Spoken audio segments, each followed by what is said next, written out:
হে আমাদের পালনকর্তা, আমরা আমাদের নিজেদের উপর জুলুম করেছি।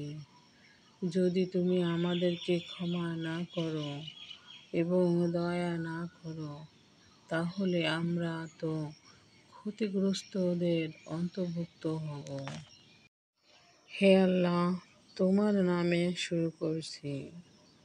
সমস্ত প্রশংসা আল্লাহর, যিনি সকল সৃষ্টি জগতের পালনকর্তা, পরম দয়ালু, অতি দয়াবান, বিচার দিনের অধিপতি।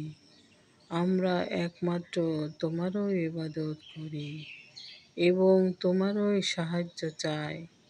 আমাদেরকে সরল পথ দেখাও, সেই সমস্ত লোকের পথ যাদেরকে তুমি অনুগ্রহ করেছ, যারা গোমরাহ হয়নি এবং তোমার গজবে পতিত হয়নি।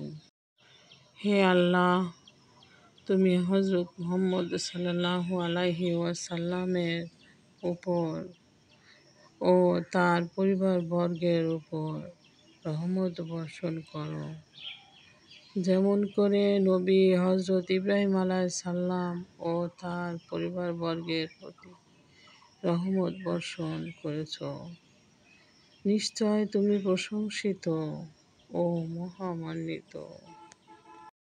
হে আমার দয়াময় আল্লাহ, তুমি জানো আমার অন্তরের প্রতিটি ব্যথা। তুমি শোনো চোখের অশ্রুর নীরব ভাষা। তুমি ছাড়া আমার আর কেউ নেই। তোমার দয়া ছাড়া আমার কোনো উপায় নেই।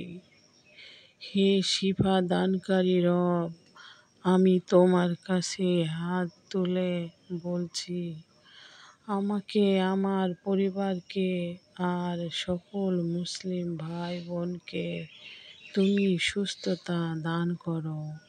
যে ব্যথা আমি কাউকে বলতে পারি না, যে অসুস্থতা ডাক্তারও ধরতে পারে না, তুমি জানো, তুমি সব দেখো। তুমি তো বলেছ, আমি দোয়া কবুল করি যখন বান্দা আমাকে ডাকে। আমি এখন ডেকেছি তোমাকে, তুমি যেন এই ডাক ফেলে না দাও।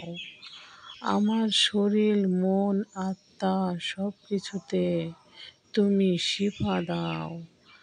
যারা এখন হাসপাতালে কষ্টে আছে, যাদের হৃদয়ে হতাশা গেঁথে গেছে, তুমি তাদেরকে আরোগ্য দাও, শান্তি দাও। তোমার একটুখানি রহমত সব অসম্ভব ও সম্ভব হয়ে যায়। হে আমার রহমান, তুমি চাও তাহলে সব রোগ সেরে যায়। তুমি যদি চাও তাহলে ভাঙা হৃদয়েও হাসতে পারে। তুমি আমাকে সুস্থ করে তোলো, যাতে আমি তোমার ইবাদতে মন দিতে পারি। আর যদি কোনো রোগ থেকে যায়, তুমি সেই রোগকে আমার গুনাহ মোচনের মাধ্যম বানিয়ে দাও। হে আমাদের পালনকর্তা, আমরা আমাদের নিজেদের উপর জুলুম করেছি। যদি তুমি আমাদেরকে ক্ষমা না করো এবং দয়া না করো, তাহলে আমরা তো ক্ষতিগ্রস্তদের অন্তর্ভুক্ত হব। সমস্ত প্রশংসা আল্লাহর, যিনি সকল সৃষ্টি জগতের পালনকর্তা, পরম দয়ালু, অতিশয় দয়াবান, বিচার দিনের অধিপতি। আমরা একমাত্র তোমারই ইবাদত করি এবং তোমারই কাছে সাহায্য চাই। আমাদেরকে সরল পথ দেখাও, সেই সমস্ত লোকেদের পথ যাদেরকে তুমি অনুগ্রহ করেছ, যারা গোমরাহ হয়নি এবং তোমার গজবে পতিত হয়নি। হে আমার আল্লাহ, আমার পালনকর্তা, আমাকে ও আমার বংশধরদের নামাজ কায়েমকারীদের অন্তর্ভুক্ত করো। হে আমাদের পালনকর্তা, আমাদের দোয়া কবুল করো। হে আমাদের পালনকর্তা, আমাকে, আমার পিতা মাতাকে ও সকল মুমিনকে ক্ষমা করো, যেদিন হিসাব নেওয়া হবে।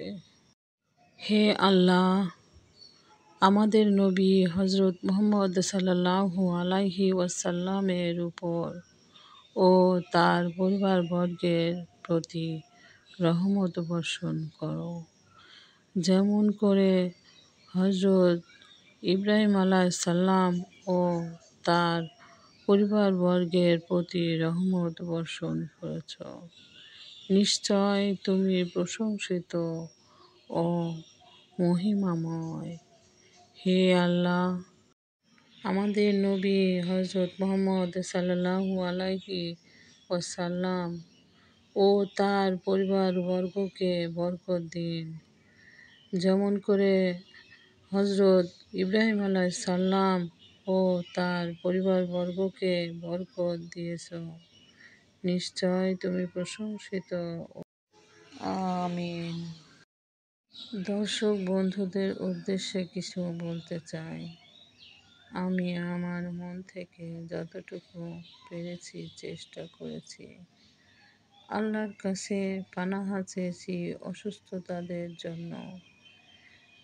আপনাদের যদি কারো কোনো অসুস্থতার কারণে আল্লাহর কাছে ফরিয়াদ জানাতে হয়, এভাবেই চেষ্টা করবেন এবং আবেগ যতটা দিয়ে পারবেন সেভাবেই আল্লাহর কাছে প্রার্থনা করবেন, যাতে আমার আল্লাহ আপনাদের অশ্রু আর মনের আর্তনাদ দেখে সে দোয়া কবুল করে। আমি তো খুবই সামান্য একটু চেষ্টা করেছি, জানি না আমার আল্লাহর পছন্দ হয়েছে কিনা, কিংবা আপনাদেরও পছন্দ হয়েছে কিনা। যাই হোক, আমি মানুষ, আমার ভুল থাকতেই পারে। আমাদের সবাইকে উচিত একে অপরের ক্ষমা করে দেওয়া। আমার কোথাও কোনো ভুল হলে মাফ করবেন এবং আমার জন্য দোয়া করবেন। আমার উদ্দেশ্য একমাত্র আমার আল্লাহর সন্তুষ্ট করা। আপনারাও এগিয়ে আসুন। আমার আল্লাহ আপনার আল্লাহ, আমাদের সবার আল্লাহ।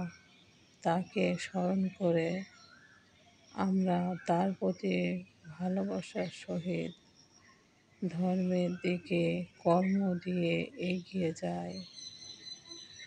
আমাদের নবী হজরত মুহাম্মদ সাল্লাল্লাহু আলাইহি ওয়াসাল্লাম আমাদের জন্য কত কষ্ট করে গেছেন।